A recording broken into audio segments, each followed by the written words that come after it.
তারা এখন বলতে পারে যে আগে কি সুন্দর দিন কাটাইতাম, এখন নাই। আমি এই ভাষায় বলতে চাচ্ছি না।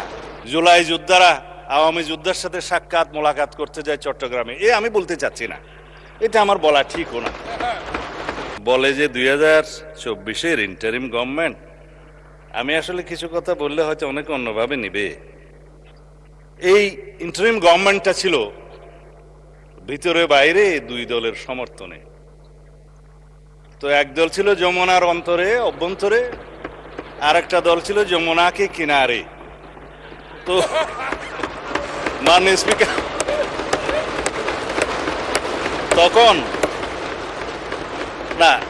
তখন তারা এখন বলতে পারে যে আগে কি সুন্দর দিন কাটাইতাম, এখন নাই।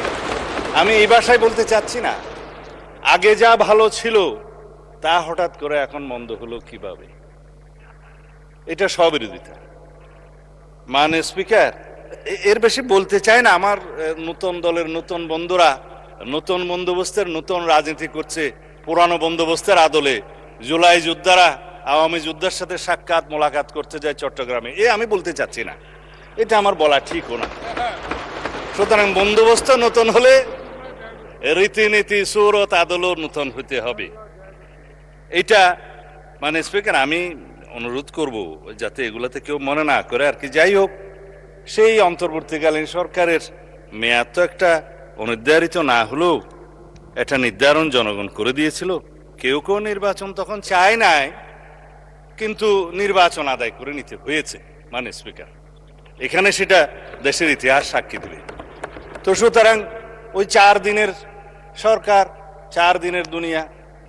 তো এখন বলতে গেলে যে ও उम्र दराज मांग के लाए थे 4 दिन, 2 अर्जों में काट गए, 2 इंतजार में, এখন খতম हो गए। তো এটা হচ্ছে শের, আমার কথা না।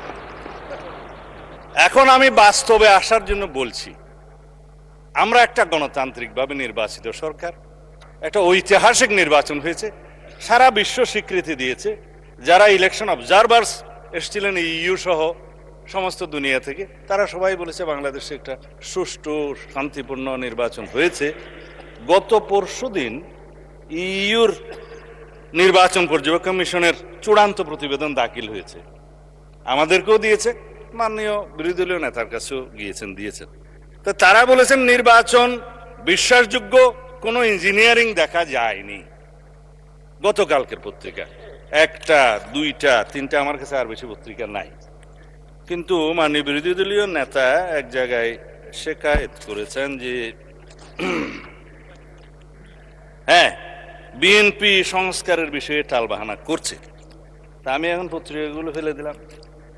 তিনি আবার বলেছেন যে কোনো দলিলপত্র কাগজ ছাড়া, স্পেসিফিক কোনো কিছু ছাড়া যেন কথা না বলি, কয়েকদিন আগেও বলেছেন। আমি যা বলতে চেয়েছিলাম সেটা বলতে গেলে অনেক সময় লাগবে, বলতে পারছি না। তারপরেও বলি, মানে স্পিকার, এখানে তো ইতিহাস চর্চা অনেক হয়েছে। তো ইতিহাসের আকাশে তো অনেক তারা।